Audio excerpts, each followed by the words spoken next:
नमस्कार, अपनी डपली अपना राग के इस वक्त के बुलेटिन के साथ मैं हूं अनुपम। नोएडा का गालीबाज नेता श्रीकांत त्यागी, जी हां, ये नाम अब हर कोई जान चुका है। जो तस्वीरें हर किसी ने देखी हैं वो श्रीकांत त्यागी पर लगातार सवाल खड़े कर रहा है और ये पूछ रहा है कि आखिर श्रीकांत त्यागी कब पुलिस की गिरफ्त में होगा। आपको बताएं कि किसी भी वक्त उसको गिरफ्तार किया जा सकता है।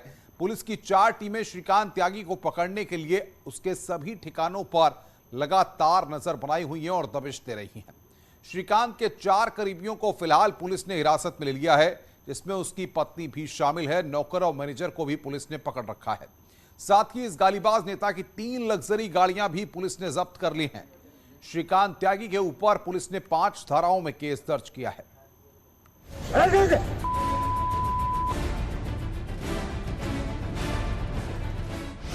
जल्द हवालात में होगा हेकड़ीबाज श्रीकांत त्यागी। महिला के साथ बदसलूकी पड़ेगी भारी, पुलिस की तलाश जारी।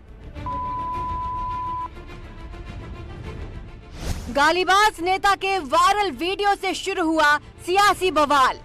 कभी किसी बच्चे से लड़ाई होती है तो बच्चे की साइकिल जला देते हैं, कभी कुछ उन्होंने बेसमेंट में भी डोर निकाल रखा है। एक बार पीछे जाके किसी लेडी ने कुछ कह दिया था, सीनियर सिटीजन ने, तो उन्होंने उनको पुश कर दिया था, तो शी ऑल्सो गॉट स्कैर्ड। कल बस लकीली ये अच्छा हुआ कि somebody made a video। Society में डरा धमका कर किया अतिक्रमण। सुबह यहाँ योगा होती थी, इन्हीं के 4 फ्रेंड आके योगा करते थे, एक्सरसाइज करते थे। दोपहर से यहाँ चाय पार्टी होती थी, फिर शाम को पार्टियां होती थी। शामियाना लग जाता था, जब पार्टी करनी है लोग आते थे, एंजॉय करते थे। लिटरली कोई क्रॉस भी नहीं कर सकता था यहाँ से। बच्चों की बॉल भी आ जाए हमें डर लगता था, हम कह देते थे बॉल लेने मत जाना वहाँ पे। गालीबाज नेता की तलाश में पुलिस की 4 टीमें। श्रीकांत त्यागी की वीवीआईपी नंबर वाली 3 लग्जरी कार सीज। और अभियोग पंजीकृत करने के बाद हमारी कई सारी टीमें इसको गिरफ्तार करने में लगी। अरेस्टिंग के क्रम में हम लोगों ने इस व्यक्ति के 4 अत्यंत करीबी लोगों को हिरासत में लिया। उनसे बहुत सारी जानकारी ली गई, पूछताछ चल रही है उन लोगों से। वहां पे 3 गाड़ियां थी, 2 गाड़ियां उसमें एमबी एक्ट के प्रोविजंस के विरुद्ध पाई गई, उनको सीज किया गया। हेकड़ीबाज पर सियासी संग्राम, गालीबाज नेताओं का होगा इलाज। श्रीकांत त्यागी भारतीय जनता पार्टी का 2 रुपए का भी सदस्य नहीं है। जो हमारा फॉर्म होता है प्राइमरी मेंबरशिप का, उसका भी सदस्य श्रीकांत त्यागी नहीं है। कि समाजवादी पार्टी के एक बड़े नेता का वो पीआरओ था, हो सकता है हो भी, मगर अखबारों में भी कुछ जगह ये विषय छपा है कि वो सपा के एक बड़े नेता के साथ है। ये देश का गृह मंत्री भी, प्रदेश का मुखिया भी, मुख्यमंत्री भी और हमारी पार्टी के पूरे राष्ट्रीय अध्यक्ष नड्डा जी ने भी इसका विषय का संज्ञान लिया है और इस पर सख्त से सख्त कार्रवाई की भी। मैंने भी ये कहा मेरे पुलिस के अधिकारी जो पीछे खड़े हैं कि 48 घंटों में अगर ये जेल के पीछे नहीं हुआ तो मेरी पार्टी आपके साथ मिलकर यहां से बेदखल करेगी।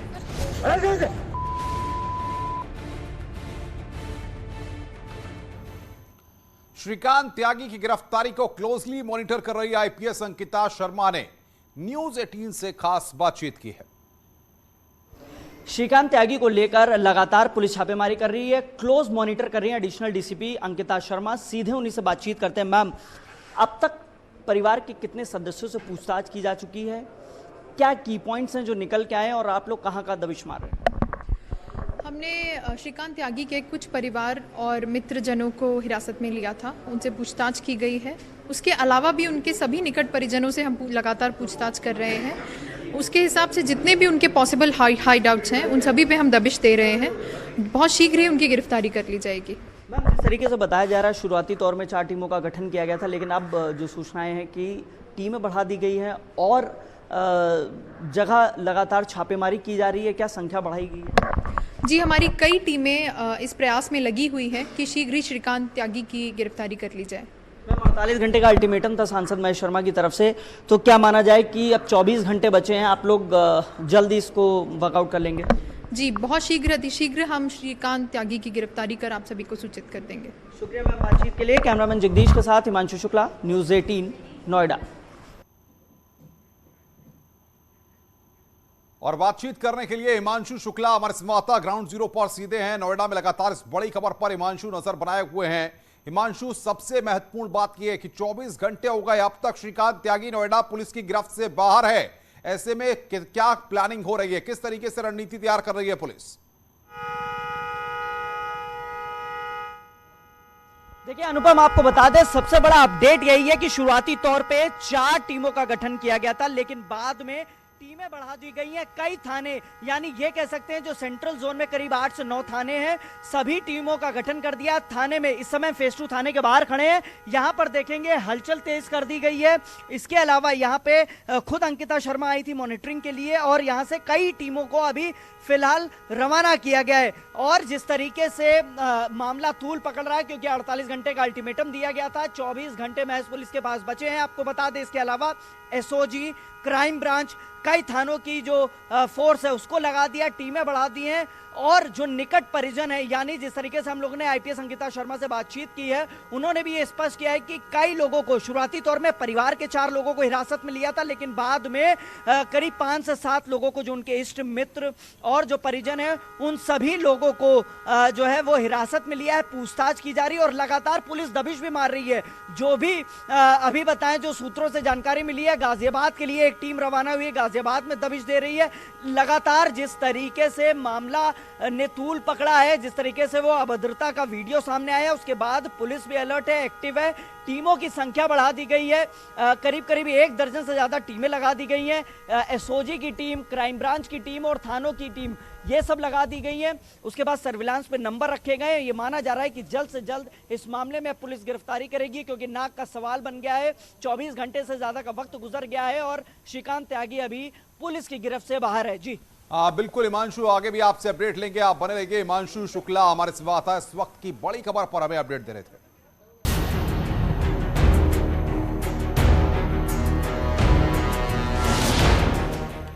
उत्तर प्रदेश के कैबिनेट मिनिस्टर राकेश सचान के खिलाफ अपनी सजा की फाइल लेकर कोर्ट से भागने का गंभीर आरोप लगाया। कानपुर की एक अदालत ने शनिवार को सचान को एक मामले में दोषी ठहराया था, लेकिन अदालत सजा सुनाती उससे पहले ही मंत्री महोदय अपने वकील की मदद से दोष सिद्धि आदेश की ओरिजिनल कॉपी लेकर ही फरार हो गए। यही नहीं, वो जमानत मुचलका भरे बगैर ही कोर्ट रूम से चले गए। अब कोर्ट की पेशकार ने मंत्री के खिलाफ एफआईआर दर्ज करने के लिए कोतवाली में तहरीर दी है।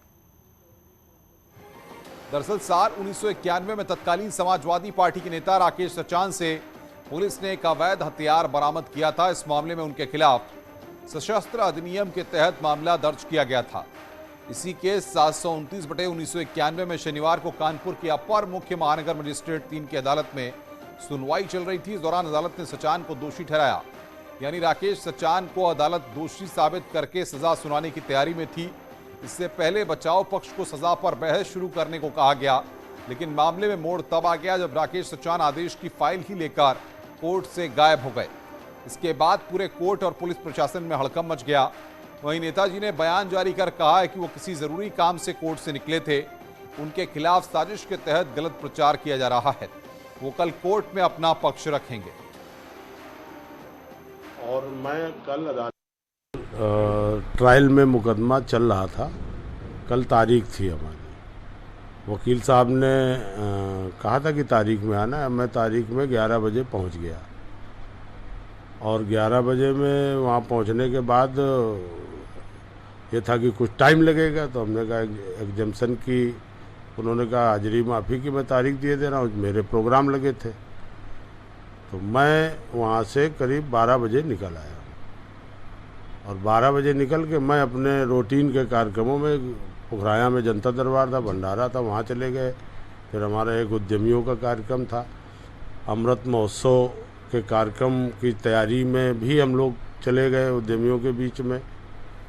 उसके बाद हमें बीच में लोगों ने बताया कि ऐसा ऐसा है, तो मेरे को तो नहीं मालूम है। मैं कल गया था और 12 बजे करीब चला आया हूँ। बाद में क्या घटनाक्रम हुआ है मेरे को संज्ञान अब टीवी से हो रहा है, आपके अखबार समाचार पत्रों से मिल रहा है। तो मैं कल अदालत जाऊंगा, जो भी अब होगा वहाँ अपने वकीलों के द्वारा अपना पक्ष रखूंगा। सर किस मामले में आपको बुलाया?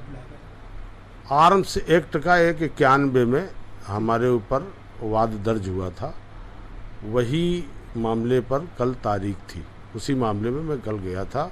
लाइसेंसी राइफल थी और पुलिस ने आरोप ये लगाया था कि लाइसेंस ये दिखा नहीं पाए, उसी का बात चल रहा था।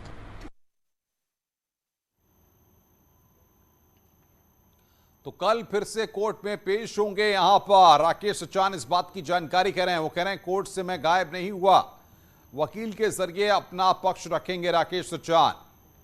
कैबिनेट मंत्री राकेश सचान पर जो आरोप है उसको लेकर अब वो कल कोर्ट के सामने अपना पक्ष रखेंगे। और बातचीत करने के लिए संकेत मिश्रा लखनऊ से हमारे साथ हैं और अमित गंजू कानपुर से हमारे साथ जुड़े हुए हैं। सबसे पहले संकेत के पास रुख करेंगे। संकेत, जाहिर तौर पर सरकार में मंत्री हैं और उसके बाद इतना गंभीर आरोप इनके ऊपर लग रहा है, क्या हलचल है लखनऊ में? क्या पार्टी का हालाकमान ने भी इस पूरे मामले को संज्ञान में लिया है?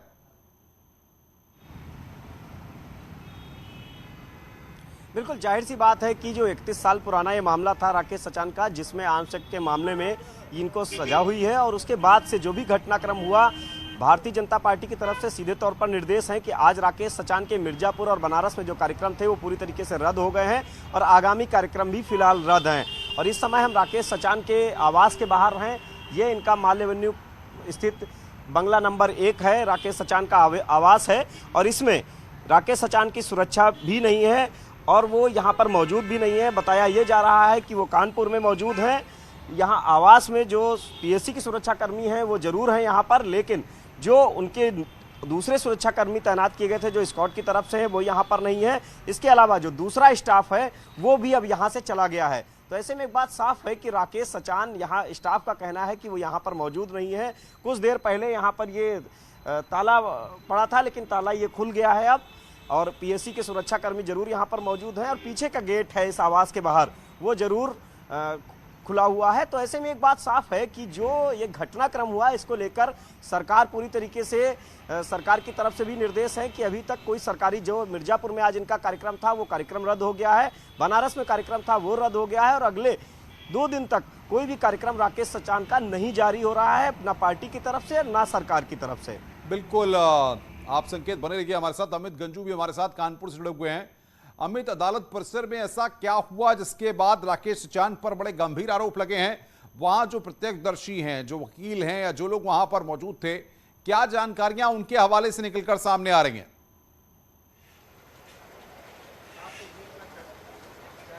देखिए अनुपम जी, मैं आपको बताना चाहूंगा कि जिस प्रकार से कल ये घटनाक्रम हुआ, जो इस पे ये पूरी चर्चाओं, क्योंकि देखिए न्यायालय के अंदर कैमरा ले जाना अलाउड नहीं है, ये सब जानते हैं। और इन सब के बीच कल 12 बजे के आसपास, लगभग 11:15 के आसपास राकेश सचान अपने 3 अधिवक्ताओं के साथ उसका एसीएमएम के कक्ष में प्रवेश करते हैं। उसके बाद जो आरोप लगता है कि जो फैसला सुरक्षित रखा था उस आदेश की कॉपी वहां टाइप हो रही थी, वो आदेश की कॉपी थी कि उस आदेश से संबंधित कुछ कागज थे या उनकी उस फाइल के संबंधित कुछ कागज थे। ये आरोप लगाया गया कि उनके अधिवक्ता द्वारा से खींचा गया, जिसके बाद वो वहां से निकल गए। उनका ये कहना है कि मैं वहां नहीं था। आज की अगर हम बात करें, उनका कहना है मैं वहां नहीं था, मेरे पीछे क्या वो मुझे पता नहीं हुआ। लेकिन जो कल दिन भर चर्चाएं चली और जिसके बाद कोर्ट बाबुओं ने कानपुर की कोतवाली में देर शाम प्रार्थना पत्र दिया, जिस पे पूरा मंथन हुआ। ज्वाइंट कमिश्नर पुलिस ने इसमें एसीपी को, एडिशनल डीसीपी को लगाया गया है और इसमें विवेचक के तौर पर एसीपी इसकी खुद जांच करेंगे कि आखिर उस कक्ष में क्या हुआ, मजिस्ट्रेट्स द्वारा क्या बैठक कर में तय हुआ है, बयान क्या आते हैं, कोर्ट बाबू क्या कहते हैं, ये सबसे बड़ा फैक्ट होगा। क्योंकि निश्चित तौर पर अभी तो सिर्फ ये बताया जा रहा है कि कागज छीना गया, आदेश का कागज था।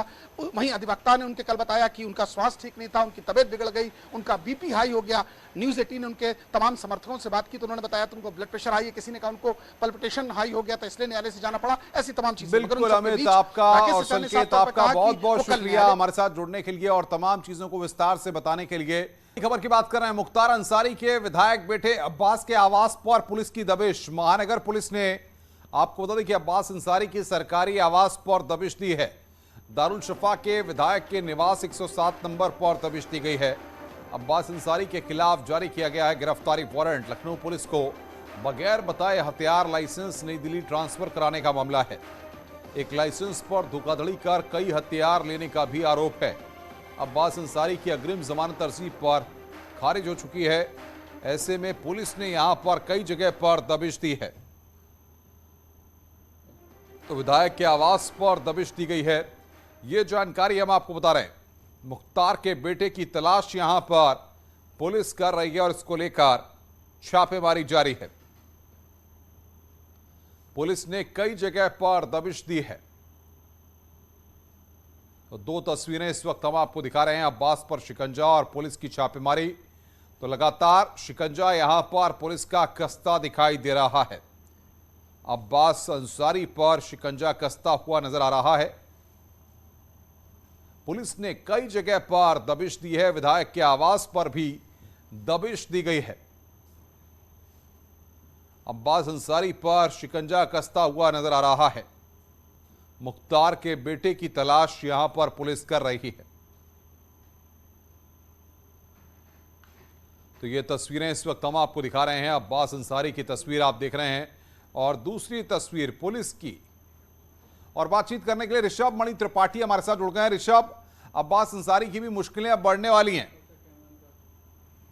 जी बिल्कुल, देखिए राजधानी लखनऊ की एक कोर्ट ने अब्बास अंसारी के खिलाफ गिरफ्तारी वारंट जारी कर रखा है। धोखाधड़ी की धाराओं में उनके खिलाफ मुकदमा महानगर थाने में 2019 में दर्ज हुआ था। उनके ऊपर ये आरोप लगाया गया था कि 2012 में जब उनके पास एक डबल बैरल का बंदूक का शस्त्र लाइसेंस था, जिसका उन्होंने यहाँ लखनऊ प्रशासन को बगैर बताए राजधानी दिल्ली उस शस्त्र लाइसेंस को ट्रांसफ़र करा लिया और फिर धोखाधड़ी से एक ही शस्त्र लाइसेंस पर कई असलहे खरीद लिए गए। खुद को अंतर्राष्ट्रीय निशानेबाज बताया गया और ये बताते हुए तमाम कारतूस खरीदे गए, तमाम अन्य असलहे भी खरीदे गए, जिसको पुलिस धोखाधड़ी का मामला मान रही है। लिहाजा इनके खिलाफ 2019 में FIR दर्ज हुई महानगर थाने में। वो विवेचना उसकी STF को गई, STF ने उसकी इन्वेस्टिगेशन की और अब मामला कोर्ट में है, जिसको राजधानी की महानगर पुलिस परसू कर रही है। यहाँ की एक कोर्ट ने गिरफ्तारी वारंट